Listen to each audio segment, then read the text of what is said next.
Assalamualaikum warahmatullahi wabarakatuh.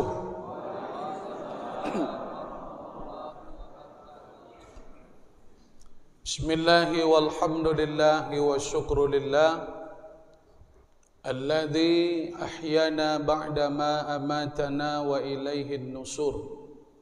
Asyhadu an la ilaha illallah wahdahu la syarika lah wa asyhadu anna Muhammadan abduhu wa rasuluhu man la nabiyya ba'da. Allahumma salli wa sallim wa barik ala sayyidina Muhammad wa ala alihi wa ashabihi ajma'in. Allahumma ilimna ma yanfa'una wanfa'na bima 'allamtana. Allahumma zidna ilma. Allahumma inna na'udzubika min ilmin la yanfa'. Subhanallahi wa bihamdihi adada khalqihi wa ridha nafsihi wa zinata arshihi wa midada kalimatihi. Ungkapan kehormatan kami tujukan kepada segenap pengurus Masjid As-Salam, bekerjasama juga dengan segenap pengurus gerakan salat subuh berjamaah di kelurahan kita ini. Yang kita muliakan alim ulama, cerdik pandai, nenek mama, pemangku adat, yang dituakan sehari ditinggikan selangkah. Aparatur pemerintahan hadir bersama kita, tokoh masyarakat Kabupaten Rokan Hulu. Tadi disampaikan Bapak Dewan hadir 2 orang. Alhamdulillah. Inilah saya jumpai anggota Dewan hadir salat subuh berjamaah. Allahu Akbar.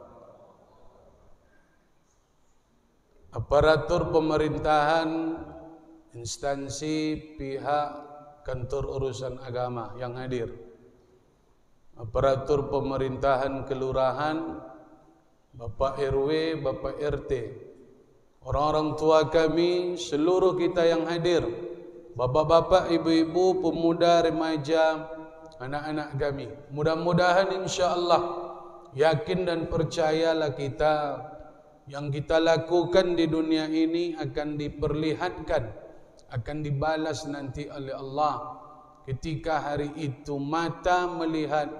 Faman ya'mal mithqala dzarratin khairan yarah.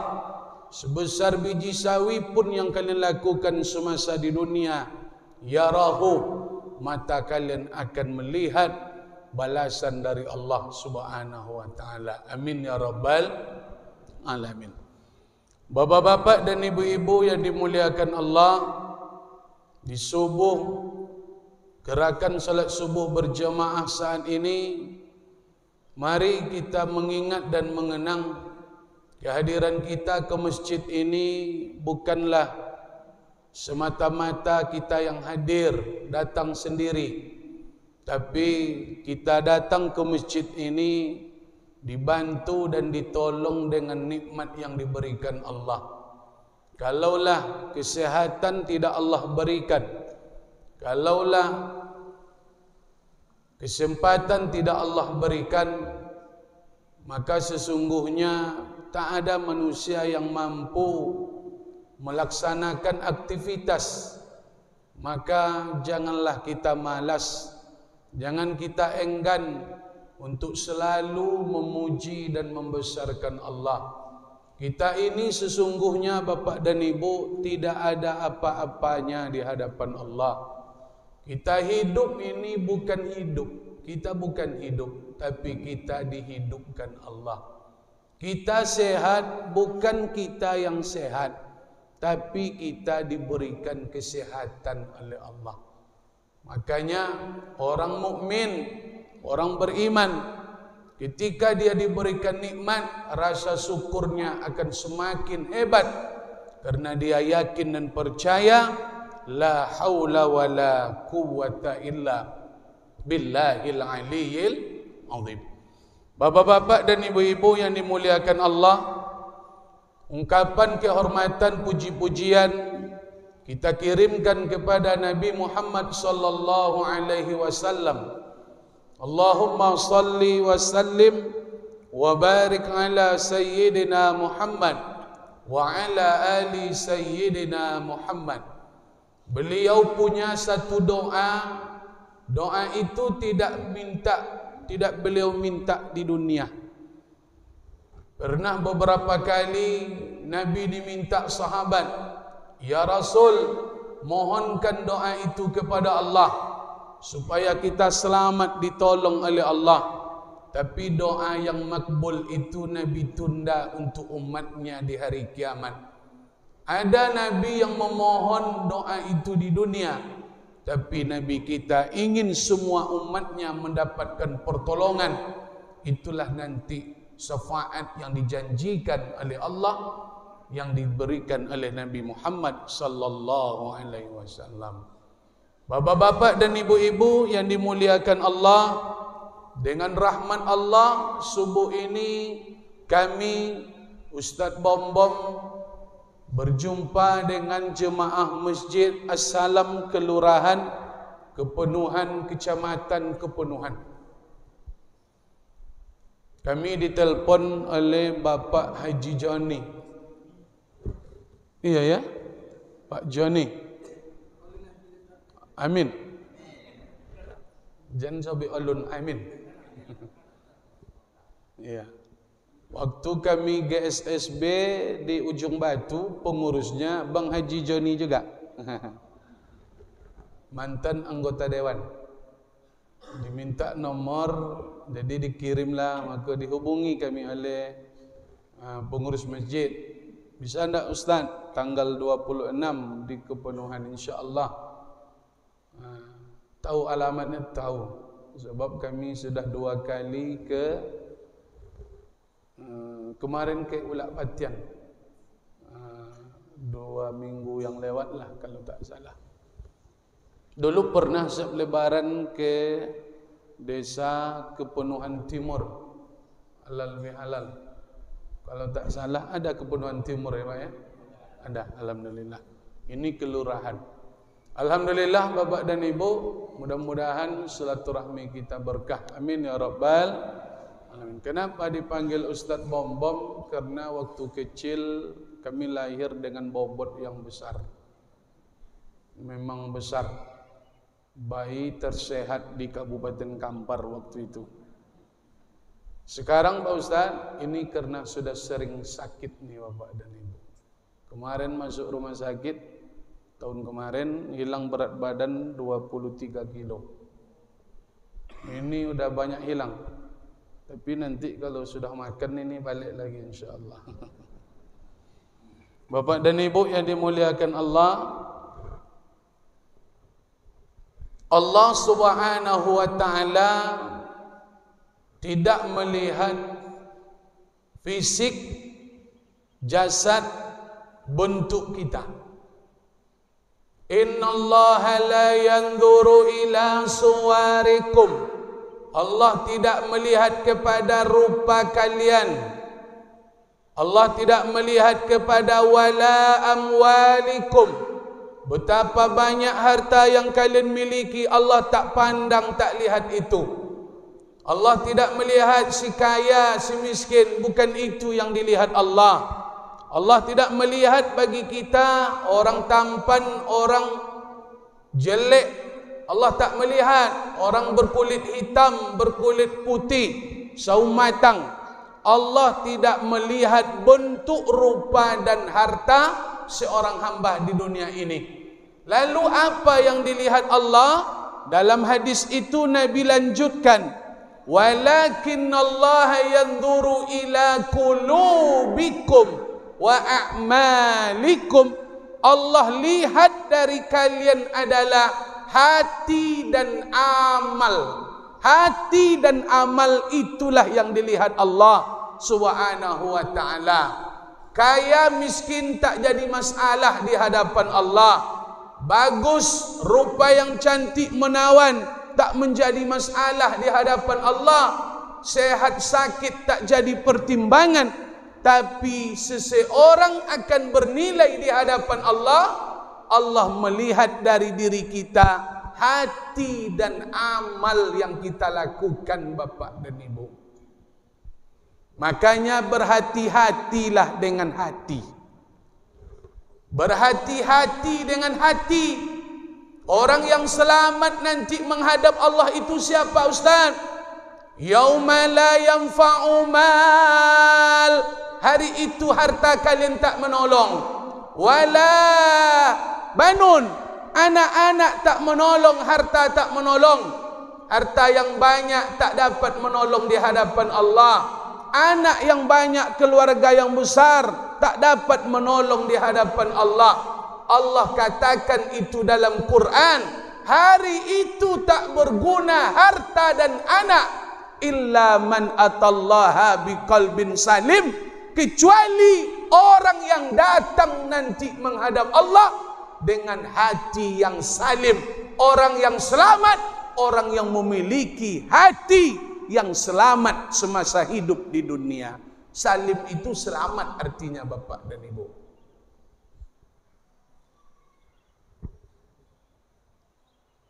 Lai paham dia. Kalau tidak paham tu, angguk-angguk je lah.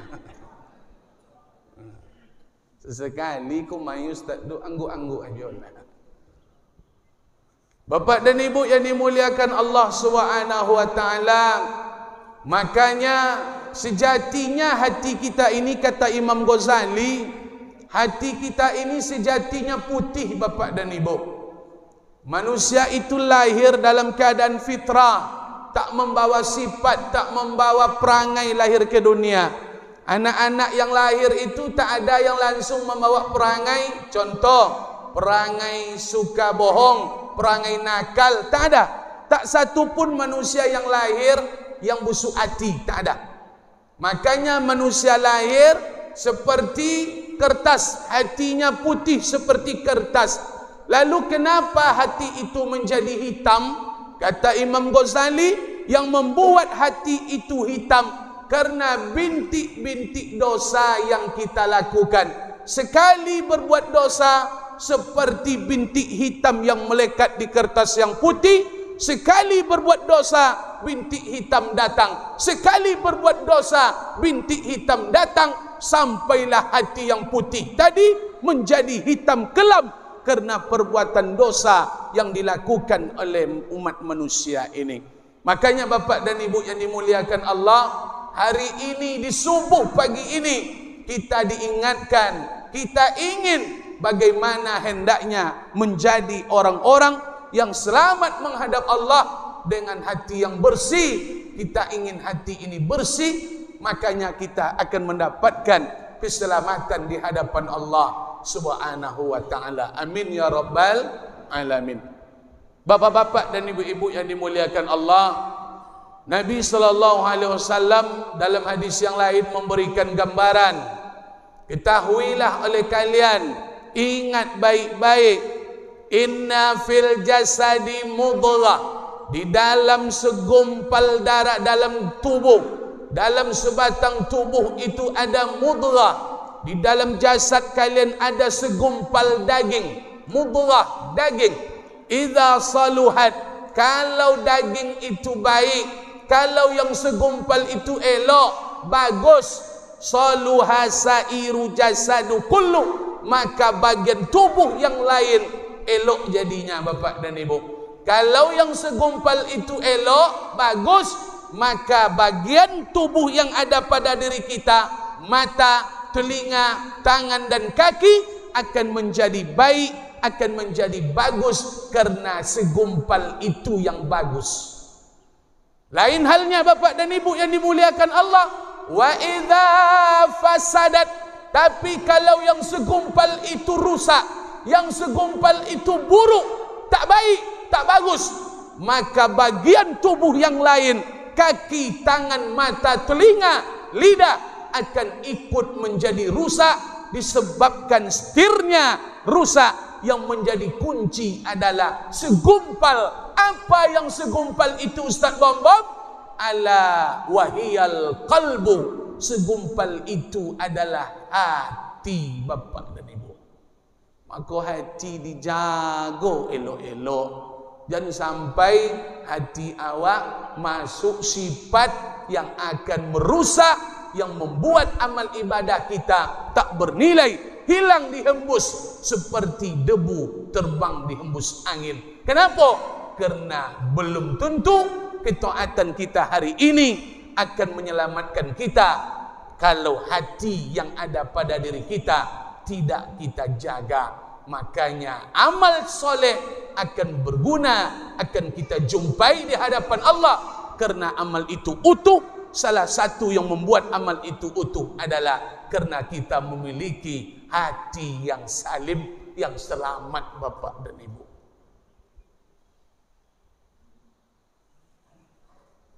Kalau mulai minum nampak ada yang bobo.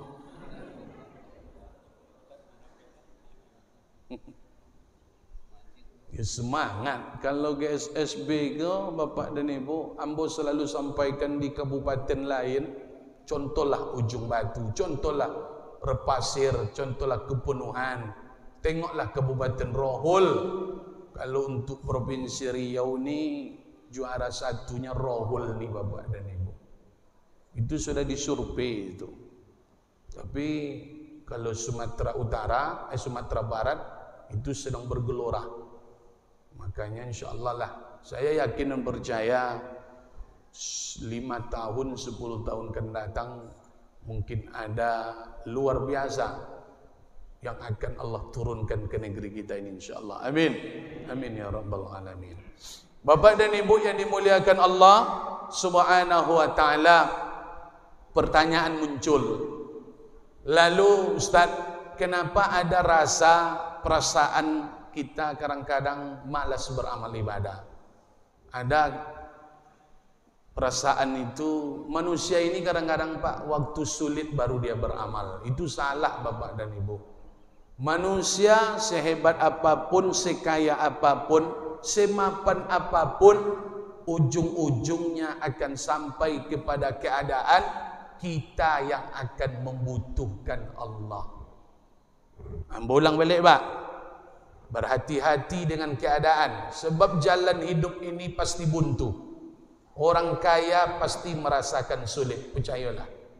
Orang sehat pasti merasakan sakit, percayalah. Sehebat-hebat menjaga kesehatan, sakit awak Pak. Dokter aja sakit. Iya enggak? Makanya hati-hati kok. Orang yang tak ada masalah, pasti dia ada masalah. Yang punya pangkat jabatan itu pasti akan hilang. Cuman kadang-kadang kita baru merasakan enak beramal, beribadah itu dalam kondisi tadi tersesak. La tersosak awak, landak tertahan ujian cobaan, baru kita berkata, ya Allah, aku pasrahkan semuanya kepada Engkau ya Allah. Dan sampai keadaan itu baru kita merasakan nikmatnya beribadah. Lalu kenapa kenikmatan ibadah itu tak dapat Pak Ustaz? Penyebab kenikmatan ibadah itu tak dapat karena ibadah itu kita lakukan tidak rutin. Maka Bapak dan Ibu, ibadah jangan sampai buat tak buat. Sesekali buat, sesekali tak buat. Takkan sodap beramal kalau tak rutin. Amal ibadah itu baru terasa nikmat kalau amal itu kita rutinkan, kita seringkan, tidak kita tinggalkan.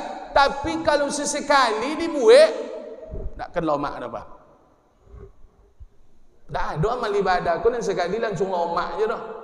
Tak ada dah. Subuh kau kalau sesekali poi tak lomak dah. Cuba poi tarawih. Macam 7 tadi ngaji usul fikih. Itu ngaji usul fikih Pak, kalau sesekali poning awak ya. Ilmu usul fikih itulah ilmu yang sulit. Kalau dalam kajian kitab itu usul fikih itu membutuhkan nalar yang tinggi Pak.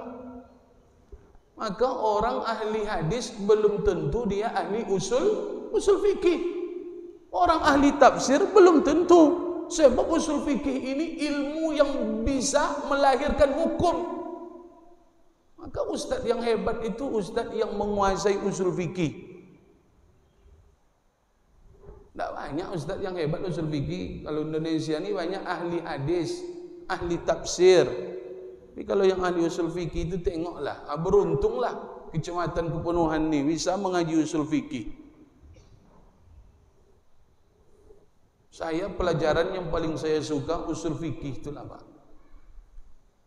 Makanya kalau mengerti kita usul fikih itu, cemanapun koncang angin, kencang kuat angin, takkan pernah kita goyah dengan amal ibadah.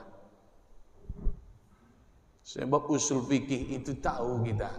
Nih kenapa solat 20? Kenapa solatnya 8 ni dalil? Kenapa baca bismillah? Kenapa tak baca bismillah? Orang usul fikih itu ahli, Pak. Maka kalau sudah ahli usul fikih, tak sanggup kita menyalahkan amal ibadah orang karena kita tahu dasar yang diambil oleh orang itu. Maka belajarlah usul fikih, beruntunglah sebab tak banyak ustaz yang ahli dalam usul fikih tu Bapak dan Ibu. Poi esok tu malam Rabu ya Ustaz ya. Malam Rabu. Tu pakai ayut teh rendah. Pakai ayut teh macam ikut lain kan? Kalau enggak siapa ikut pengurus tu. Bapak dan Ibu yang dimuliakan Allah, jadi mari kita bersihkan hati supaya semangat beramal itu terbuka. Semangat ibadah itu mengalir, terbuka deras. Kenapa? Karena jangan sampai semangat ibadah itu tersumbat. Kita takut tersumbatnya nanti ketika malaikat maut datang. Itu yang awak takutkan. Kalau sekarang tersumbat, bisa dibuka nanti seminggu ni wirid terbuka. Tapi kalau sempat dah sakratul maut, baru terbuka semangat ibadah. Jangankan sakratul maut, sakit kronis saja, Pak. Kalau dah kena penyakit, baru nak beramal. Tak lomak beramal tu, Pak. Tak dapat sedap beramal tu. Maka jangan menunggu sakit baru beramal. Jangan menunggu susah baru beramal. Jangan menunggu kita ada kesempatan sibuk baru beramal. Yang muda-muda jangan menunggu tua.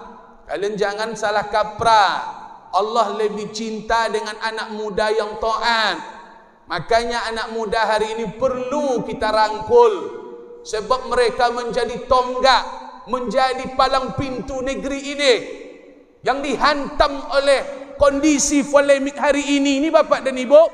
Berbagai macam permainan hiburan. Yang dihantamnya bukan bapak-bapak ini, bukan kita, tapi yang akan dihantamnya adalah anak-anak muda kita. Makanya mereka kita rangkul untuk subuh berjamaah.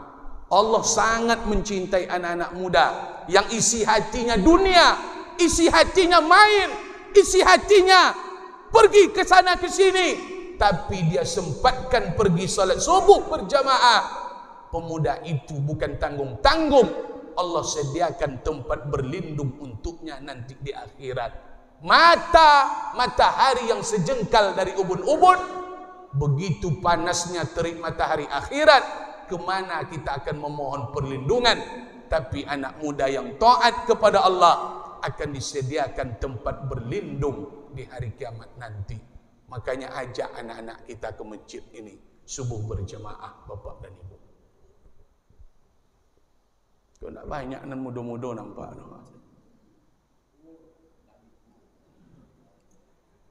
Atau lah banyak meninggal dan muda-muda di kampung. Tak tentu tu kan. Rusak kadang-kadang mati.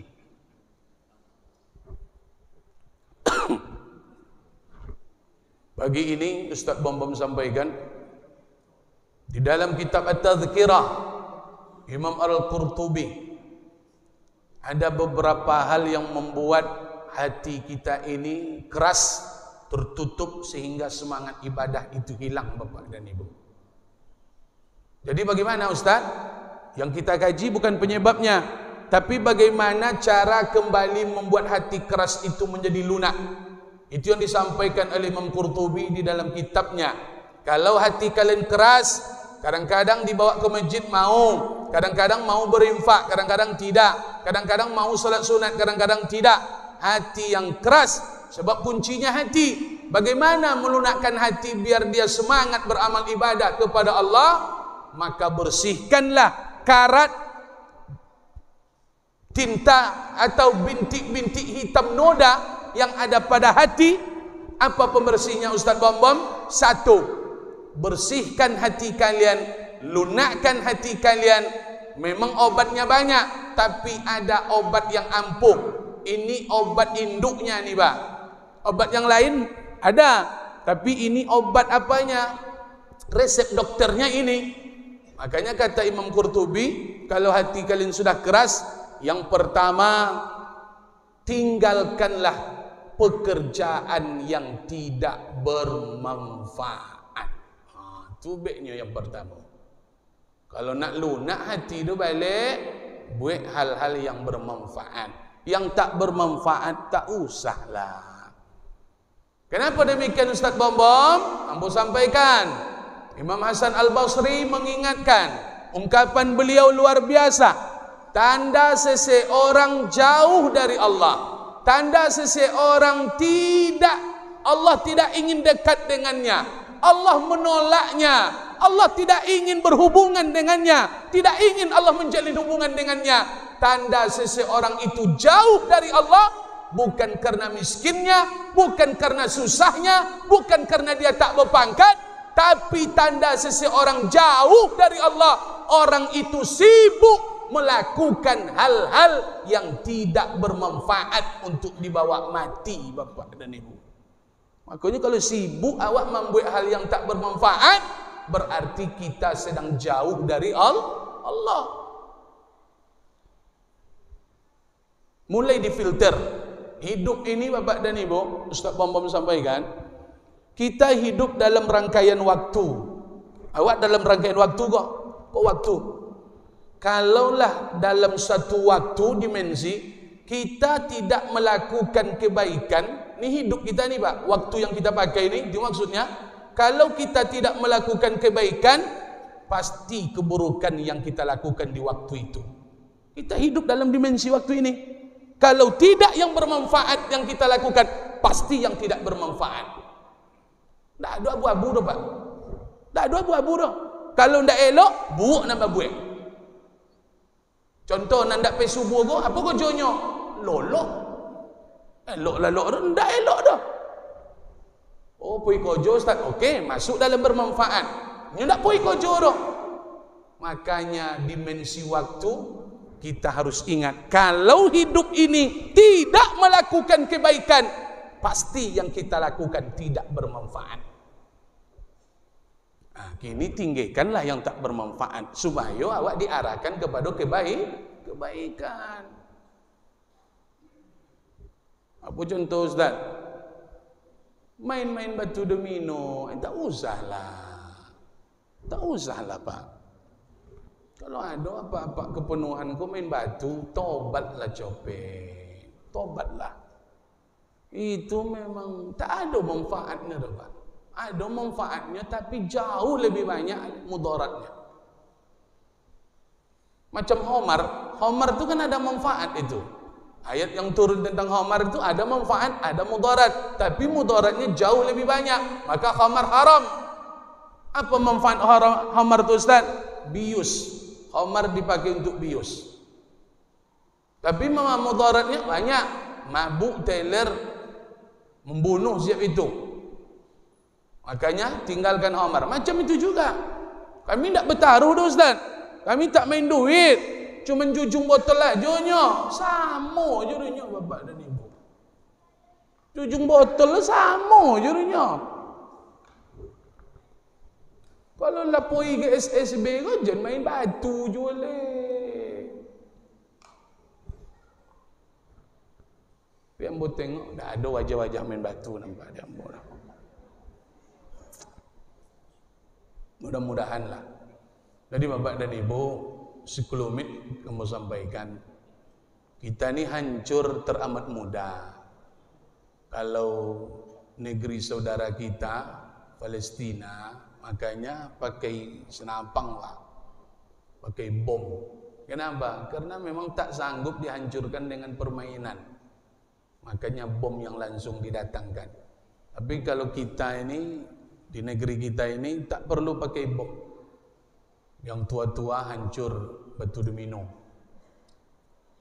Di bawah itu yang bayar itu habis pula kartu remi.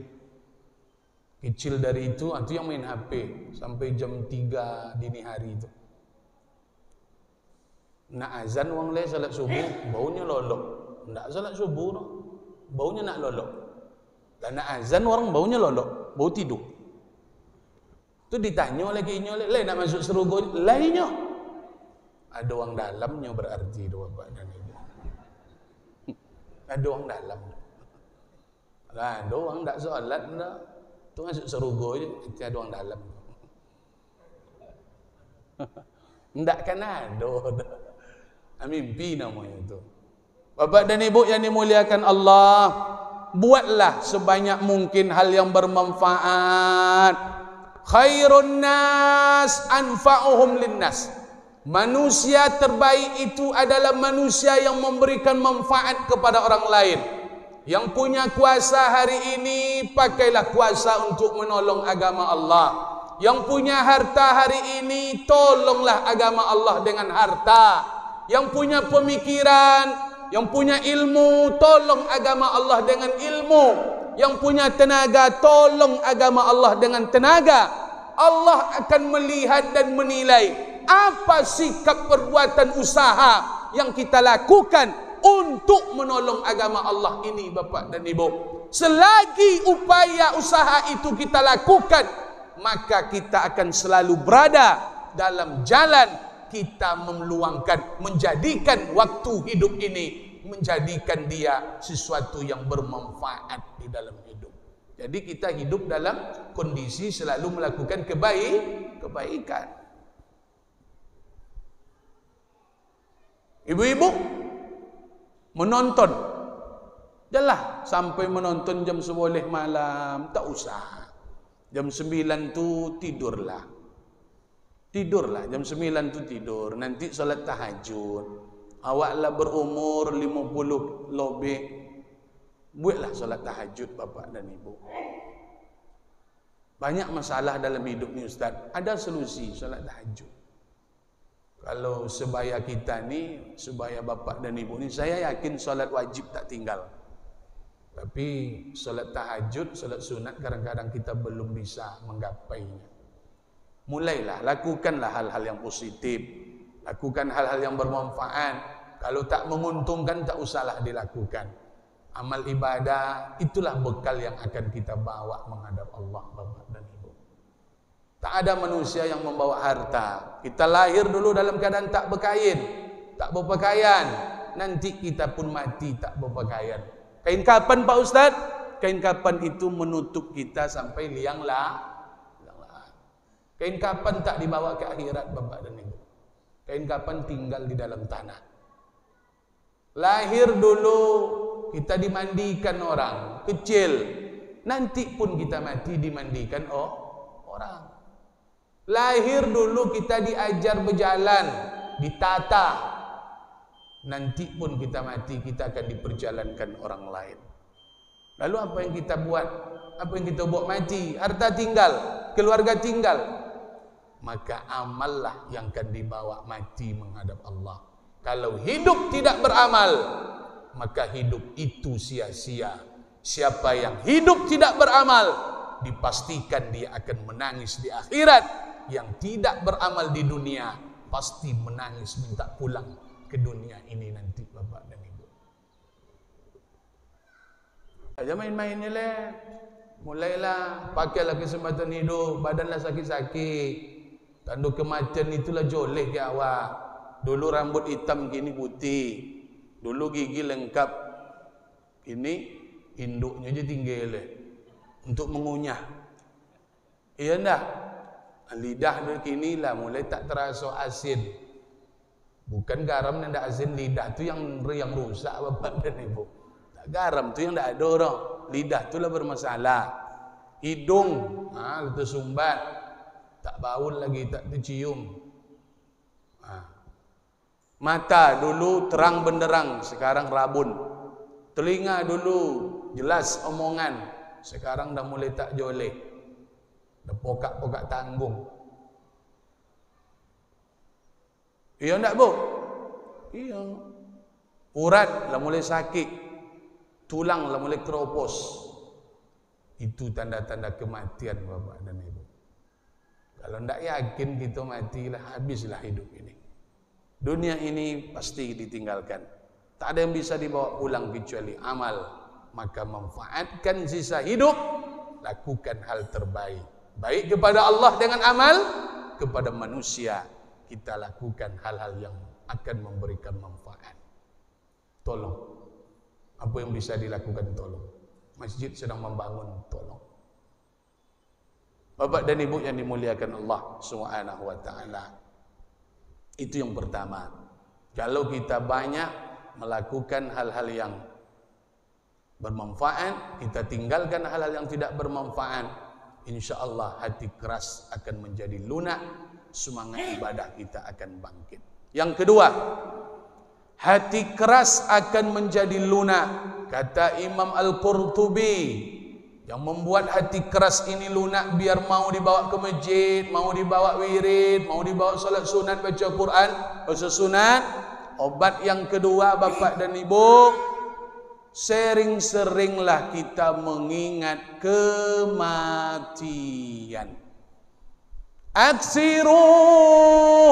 Aksiru hadhi min ladzat. Aksiru min hadhi min ladzat. Perbanyaklah kalian mengingat sang penghancur kelezatan.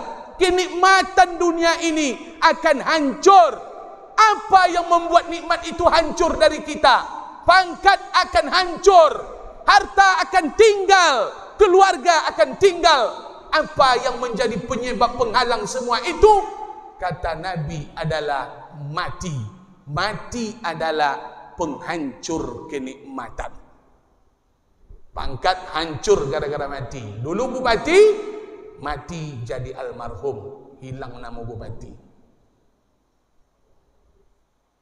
Dulu miliarder, orang kaya, mati besok pagi, tinggal jadi warisan Bapak dan Ibu. Keluarga berkembang, anak cucu banyak, mati besok pagi, jadi ahli waris anak cucu, semuanya istri.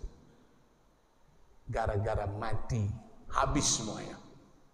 Mati itulah yang harus kita banyak mengingatnya Bapak dan Ibu. Tidak satupun manusia hari ini di dunia yang berani mengatakan aku tidak akan mati. Tak ada manusia yang berani mengatakan. Baik Islam, Kristen, Hindu, Buddha, Konghucu, ateis. Ateis yang tak mengaku Tuhan. Ateis itu tak mengaku Tuhan. Tak ada, tak yakin mereka tak mengakui ada Tuhan. Walaupun mereka orang ateis yang tak mengakui adanya Tuhan, mereka tak berani mengatakan aku tidak akan mati, karena memang seluruh manusia yakin dia pasti akan mati Bapak dan Ibu. Pasti mati wak Bapak dan Ibu, pasti. Tak ada. Kalau dan tengok wajah-wajah ada kan pai 4 bulan kau. Tak bisa diambil dulu kan dia tu. Tak bisa minta undur, minta maju, tak bisa. Idza jaa ajaluhum, kalau ajal kalian telah sampailah, datanglah. La yastakhiruna sa'ah, tak bisa kalian minta tunggu, undur dulu sesaat ya Allah, tak bisa Bapak dan Ibu. Wala yastaqdimun, kalian ingin cepat, ingin lebih cepat nak mati. Hidup ini tak tertanggung leh. Tak tertanggung hidup kalian Pak, tak tertampin leh. Nak minta mati awak, tak bisa. Minta undur tak bisa, minta cepat tak bisa. Malaikat maut tidak menunggu kita taat, baru dia datang Bapak dan Ibu. Tidak menunggu kita taat, baru dia datang. Taat tidak taat, kalau dia datang tak bisa dihambat. Banyak mengonang mati, beroseh, hati korek menjadi lunak insyaAllah. Ustaz Bom-Bom, kalau ambo pikiu-pikiu,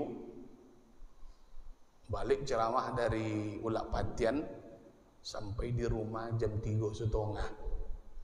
Dari Ulak Patian Pak, sampai di rumah jam 3:30 dini hari. Tidur. Tak tertahan tidur. Azan uang jam 5 kurang. Tak sanggup kepala ko bangun Pak. Tak sanggup. Tapi apa ubeknya Ustaz? Dek mampu Ustaz poi ke masjid, kepala bawek jadi ringan. Jangan-jangan ini solat subuh terakhir saya berjamaah. Maka obat yang paling ampuh, yang membangkitkan spirit ibadah, hati keras menjadi lunak, jangan sampai melupakan mati. Tanamkan di dalam hati, jangan-jangan inilah amalku yang terakhir.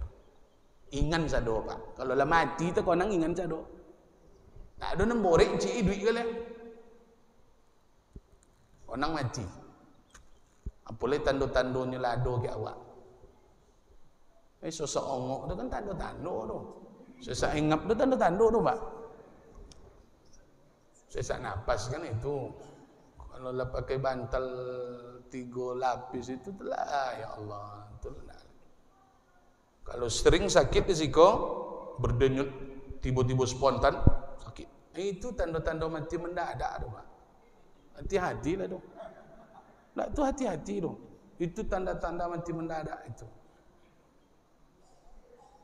Ampun tak nakut-nakut memang harus takut ke apa badannya. Memang harus takut. Nah, mulailah kita manfaatkan. Ingat kematian itu pasti. Tak ada yang menemani kita nanti di dalam kubur. Tak ada. Hari kau awak tidur dengan keluarga, dengan istri, dengan anak. Tapi di dalam kubur kita akan sendiri Bapak dan Ibu. Rumah yang megah dibangun. Bertingkat rumahnya, Masya Allah. Rumah yang megah takkan bisa dibawa ke alam kubur. Demi Allah, tak ada yang bisa dibawa ke dalam kubur. AC yang dingin tak bisa mendinginkan hangatnya alam kubur Bapak dan Ibu. Lampu yang terang benderang takkan bisa menerangi alam kubur kita. Lalu apa yang akan membuat kubur kita nyaman, terang, lapang? Amal. Itulah yang akan membuat kita selamat di hadapan Allah. Pak Ustaz, kalau yang wajib-wajib saja dibuat Pak Ustaz, selamat enggak? Kalau yang wajib-wajib dibuat Pak, sampai-sampai kita ke surga. Tapi di jalan kita sering kelaparan. Sering kita kelaparan, kesusahan. Akhirat itu bukan dekat. Dalam kubur, tidak langsung masuk serugu awak dong. Masuk dulu ke kubur. Menunggu dulu trompet Israfil.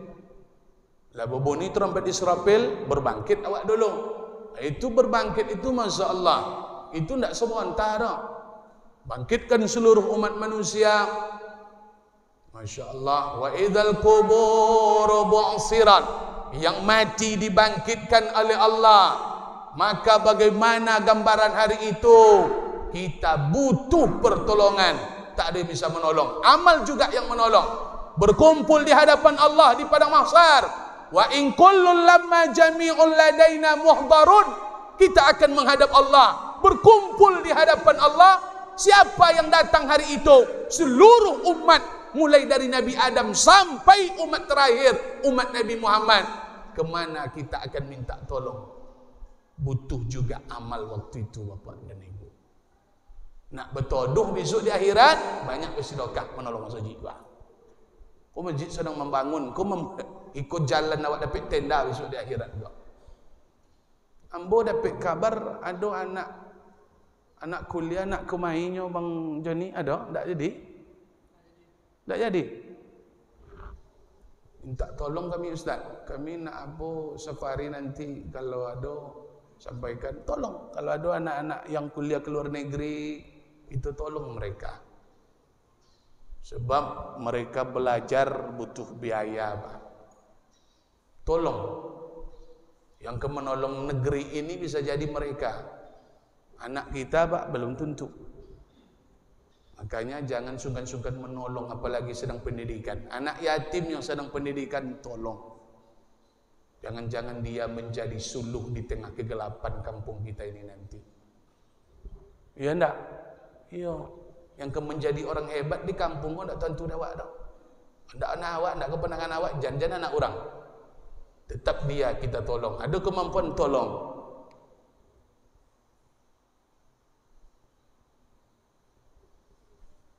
Bapak dan Ibu yang dimuliakan Allah, nanti setelah berkumpul di akhirat, kita akan ditanya, dihisab. Kita butuh pertolongan hari itu. Amal juga lagi yang akan menolong. Sampai meniti sirah, amal juga yang akan menolong. Sampai kita masuk ke dalam surga. Kalau hanya membawa yang wajib, maka kita tidak akan begitu merasakan bagaimana bahagianya orang mukmin, orang-orang yang beramal soleh ketika nanti akan dimasukkan ke dalam surga. Bawalah amal-amal sunat banyak supaya kita ditolong di tengah jalan. Buat amal sunat Bapak dan Ibu. Ke Makkah berapa ongkosnya? 35 juta. Kalau Bapak cuma duit 35 juta punya Bapak Ibu, sampai tidak ke Makkah? Sampai. Tapi bawa ceret kuning tak balik. Tak mau duit ke le? Selain 35? Bawa ceret kuning tak balik? Tak. Tak ada orang yang sunatnya dah. Aku buat amal sunat banyak-banyak balik. Solat wajib okey. Solat sunat jangan tinggalkan. Boleh awak lah berumur gogo. Solat sunat tu jangan tinggalkan. Solat wajib itulah joleh nak tinggal. Zakat keluarkan, itu belum mantap. Tapi yang mantap tu sedekah jangan tinggalkan. Nah, buatlah. Puasa wajib tak pernah lumpang Ustaz. Itu belum hebat. Yang hebat itu rutin puasa sunat. Mengaji macam tu juga. Mengaji. Mau tidur baca Tabarakalladzi, pagi-pagi baca Al-Waqi'ah. Yasin dibaca, Al-Kahfi baca malam Jumat, hari Jumat. InsyaAllah Bapak dan Ibu, kita akan merasa kurang dengan amal yang kita bawa. Ternyata surga itu luar biasa. Kita melihat keagungan surga, kemewahan. Kita melihat bekal yang kita bawa mati bertemu Allah. Kita akan tersipu malu karena amal kita amat sedikit untuk menggapai surga Allah Subhanahu wa taala. Buatlah amal banyak-banyak. Jangan tanggung-tanggung beramal. Sampai mati Bapak dan Ibu. Gaspol beramal. Konang-konang mati. Bapak dan Ibu yang dimuliakan Allah, berhati-hatilah dengan kematian sebab Allah merahasiakan. Allah rahasiakan kapan kita meninggal mati. Allah rahasiakan di mana kita akan mati. Allah rahasiakan dengan cara apa kita akan mati. Karena dia rahasia, maka bersiap-siap selalu. Kalau dia tidak rahasia, maka persiapan kita bisa diatur. Tapi karena dia datangnya tak tahu, maka kita mesti senantiasa bersegera, bersedia, karena kita tidak akan tahu kapan mati itu datang. Lalu apa kata Nabi Muhammad? Badiru bil a'mal. Bersegeralah kalian beramal. Jangan tunggu kalian sakit baru beramal. Jangan tunggu tua baru beramal. Jangan tunggu susah baru beramal. Jangan tunggu sibuk baru beramal. Jangan tunggu kematian datang baru beramal. Jangan tunggu matahari terbit di sebelah barat, Dajjal keluar, hari kiamat pun tiba, baru kita beramal. Bersegeralah, karena mati itu lebih cepat dari harapan dan keinginan. Bapak dan Ibu yang dimuliakan Allah, yang sepaket dengan mengingat mati itu adalah kalau yang dosis pertamanya kurang, maka ditambah dosis ini. Ini sepaket, tapi ini nomor 3 ini. Apa yang nomor 3 Ustaz sepaket dengan mengingat mati? Perbanyak menengok orang yang sedang sakaratul maut. Kalau kalian dengar ada si fulan yang sakaratul maut, sempatkan naik ke rumahnya, tengok orang yang sakaratul maut. Hati yang keras ketika melihat orang sakratul maut lunak, insya-Allah Bapak dan Ibu. Apa yang nak awak banggakan? Badan perkasa, harta melimpah, kekuatan, pangkat jabatan. Kalau sudah nafas ini mau keluar, kalau sudah nyawa itu akan dicabut, tak ada kekuatan awak Bapak dan Ibu. Tak ada hebat awak leh. Ustaz Bom-Bom lah mencubalah. Hampir-hampir leh, Masya Allah. Ikut terosak, tak sakit. Luar biasa sakitnya. Apa kata isteri Bapak dan Ibu? Istighfar. Astagfirullahalazim. Sosak omong balik. Rupanya Pak, kalau lah terlalu parah sakit kok, tak terkonang dah awak istighfar tu. Jangan sakratul maut lah. Waktu sakit bersangatan dan itu belum tentu mati, belum tentu sakratul maut.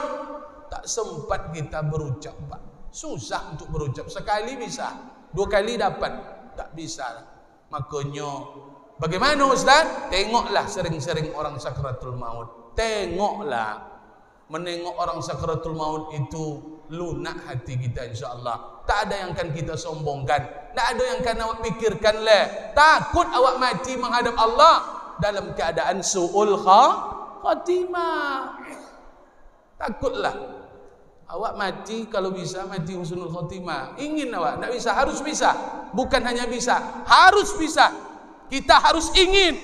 Jangan sampai dunia ini ditinggalkan dalam keadaan su'ul khatimah. Tinggalkanlah dunia yang fana ini dengan cara husnul khatimah.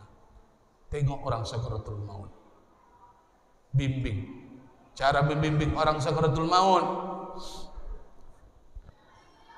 kalaunya bercakap-cakap Pak, bimbing.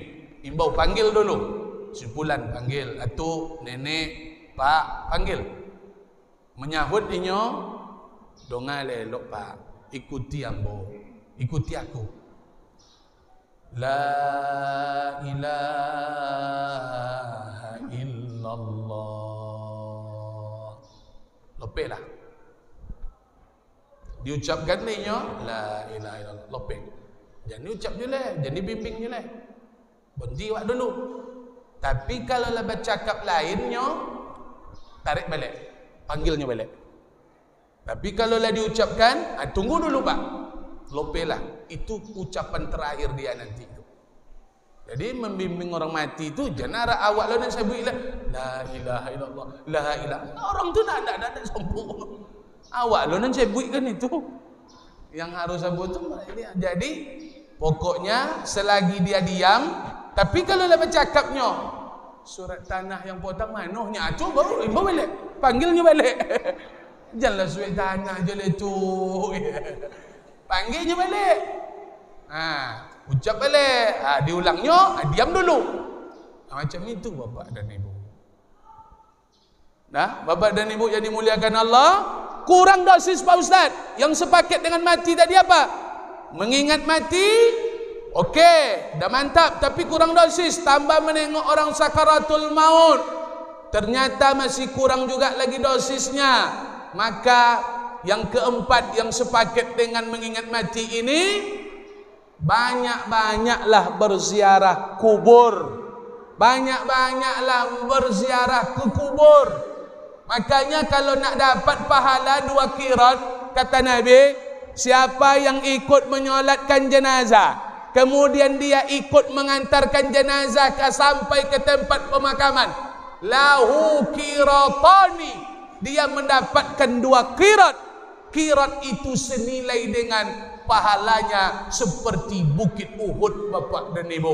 Kalau ndak ikut pergi mengantarkan jenazah ke tempat pemakaman, cuman solat, berarti cuma dapat pahala 1 qirat. Makanya datang awak ke kubur. Sekarang fenomena orang yang menyolatkan jenazah banyak yang tidak pergi ke tempat pemakaman. Padahal yang obat hati menjadi lunak tu ke tempat pemakaman tu Pak. Corona. Inilah poinnya.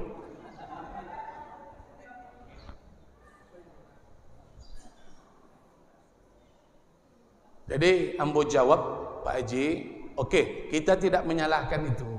Yang salah itu siapa? Kita. Apa sebab Ustaz Bom? Dulu karena kita malas ke tempat pemakaman, Allah buat langsung, tak usahlah kalian pergi, buat corona. Macam itu juga masjid. Dulu orang kan malas ke masjid. Sekarang tak usahlah kalian pergi, kata Allah. Memang kalian tak nak pergi dah. Nah, itulah corona itu. Jadi kita tak bisa menyalahkan. Memang ini hukuman kita nih Bapak dan Ibu. Memang hukuman kita ini. Nah, sekarang bangkitlah kita. Pemerintah insya Allah sekarang tak melarang. Maka kembali lagi seperti dulu. Kalau tak entah apa-apa nanti yang turun boleh. Akhirnya mantap ini, okeylah. Datang ke tempat pemakaman, menengok mayat masuk ke liang lahat tu, itu yang vitamin tu Pak. Itu yang vitamin tu, menengok mayat masuk ke liang lahat tu. Tengoklah surangnya dalamnya.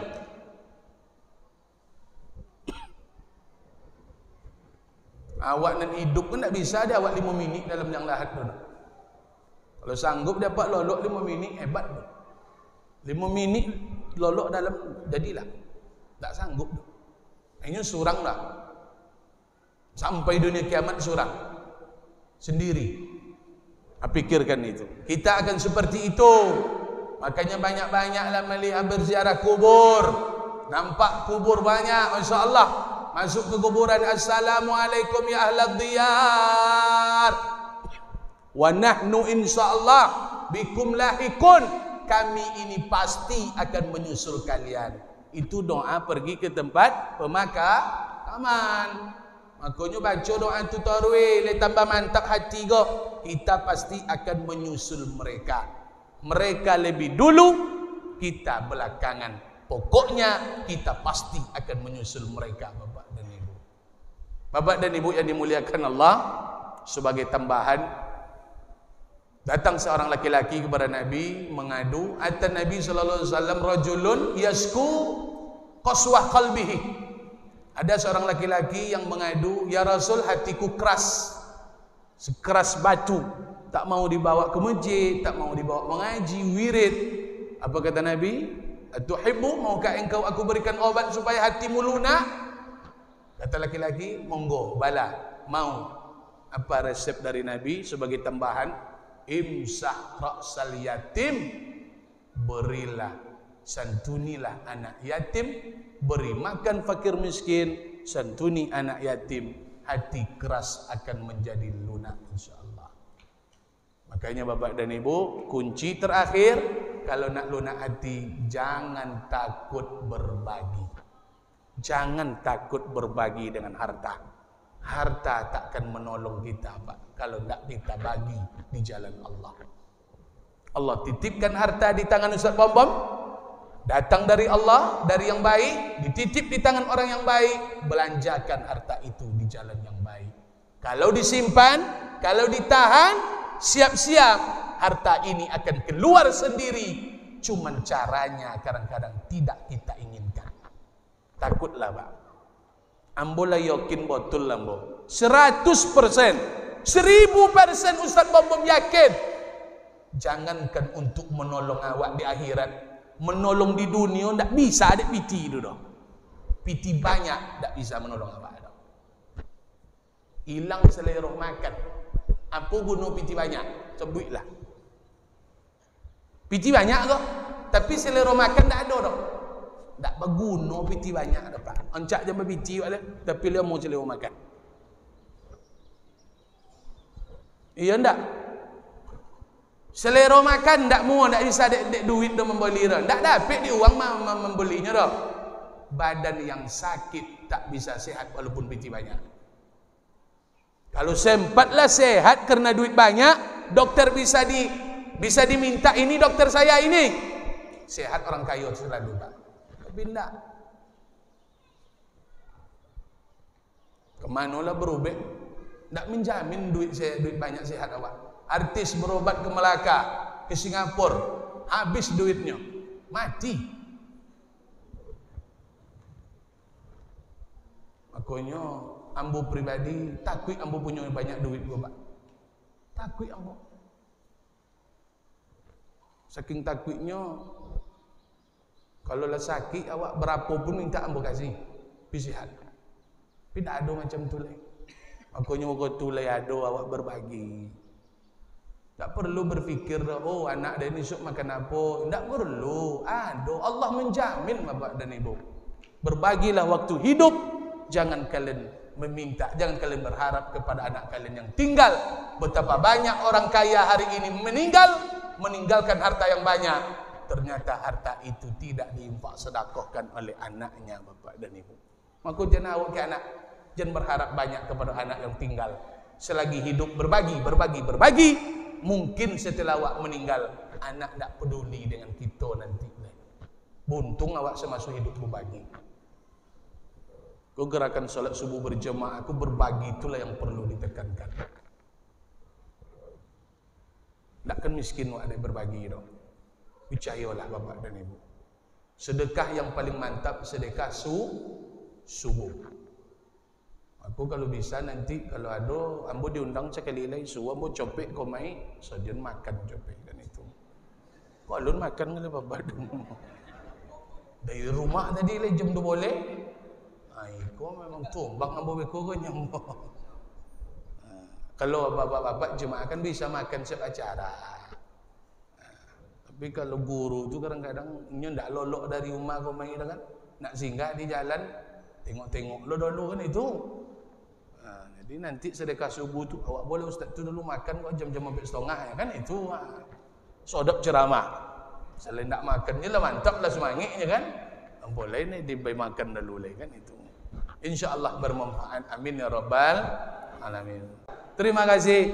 Kalau ada bahasa tak berkenan tutur kata menyinggung dari lubuk hati yang paling dalam, Ustaz Bom-Bom mohon maaf dan sedalam-dalamnya. Terima kasih subhanallah wa bihamdika asyhadu an la ilaha illa anta astaghfiruka wa atubu ilaik. Akhirul kalam wassalamu alaikum warahmatullahi wabarakatuh.